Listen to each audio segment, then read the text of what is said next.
It all starts here, the campaign to equip the new Oakville Hospital. And believe it or not, it starts in a warehouse.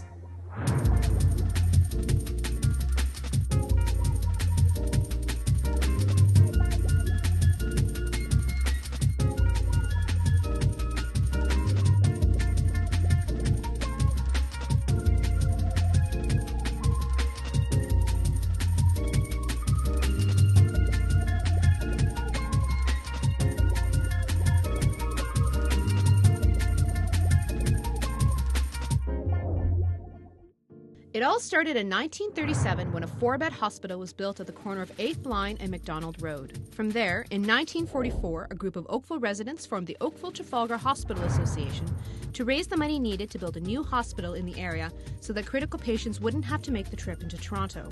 Over $100,000 was raised, but World War II put the construction on hold. An additional fundraising campaign was launched in 1948 to raise an additional $125,000, and by 1949, the new hospital was built on the present-day site and opened to the public on Valentine's Day 1950 with 50 beds, 13 doctors, and 13 nurses on staff. And then the chase to keep up with Oakville's booming population started. Just 2 years into operation, a 120-bed expansion was planned and opened in 1956. This new addition increased the capacity of the hospital from 58 beds to 170 beds. By the dawn of the 60s, another expansion was necessary, and in 1963, a new wing opened that increased the hospital's capacity to 333 beds and included a state-of-the-art intensive care unit, one of the first of its kind in Canada. By 1970, assessments were underway to determine the future healthcare needs in the hospital, known as the Master Plan. The plan involved 3 building phases, but only the first stage of the plan was completed due to a funding shortfall. Fast forward through the only evacuation of the hospital due to the Mississauga train derailment in 1979, the birth of North America's first test tube twins in 1982, the opening of the CAT scanner suite in 1986 after months of planning and fundraising, and we get to the 50th anniversary of community healthcare at OTMH in 2000. After continued expansion and growth on the current campus, the Government of Ontario announced in 2005 that a new hospital would be built in Oakville, and with this announcement, the long road to the new hospital began.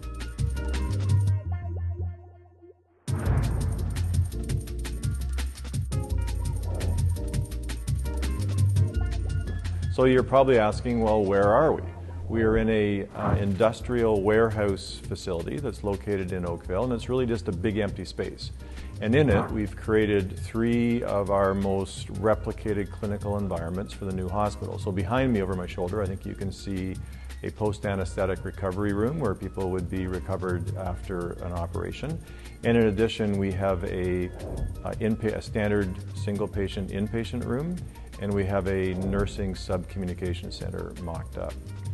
So people ask, well, why do you do that? Why do you do mock-ups? So as I said, these are the most replicated rooms that we are going to have in the hospital. We will have a number of single patient inpatient rooms that are going to be built over and over and over again, replicated throughout the hospital. So we want to make sure we get that right, that we have a good design, that the interior makes sense, and that that kind of care we can provide in that room meets the expectations of the community, of patients and families, and meets the needs of our caregiving team as they go about that.